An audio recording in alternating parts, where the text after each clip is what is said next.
We've been talking a lot lately about how to determine quality and the difference between fast fashion and well-made items. And I want to share a personal story that came to mind last night before I went to bed. Now, I've been in a lot of factories on several different continents, and I've seen a lot of things made a lot of ways.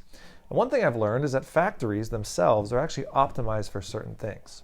There are factories that are optimized for price, for speed, or for quality. And I was in a factory that was optimized for quality and, of course, very expensive. And I really couldn't believe the extra steps they were taking. In this factory, they had people hired to do jobs that I didn't even know existed.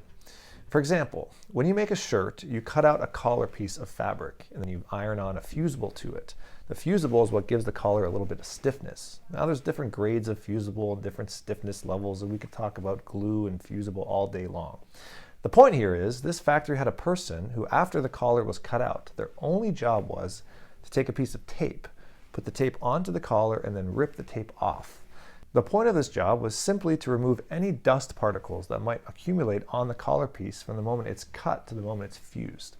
So when they fuse on the fusible, there is no dust at all. It is a perfectly clean piece of fabric.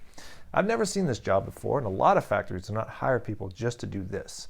But it gives you an idea of how many steps there are involved in making a garment and how many levels there are to different factories and what they're optimized for.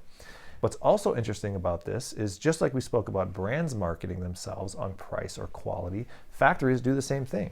Every single day I get emails from new factories and they market themselves in different ways.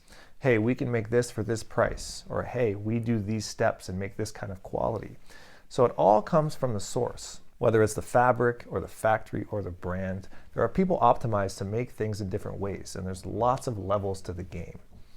So I don't know why that came to me last night, but I wanted to share that story. It's a very simple example of how many levels there are, and how many steps go into a garment, and why there's such a wide variety of price and quality on the market. Just a little storytelling today.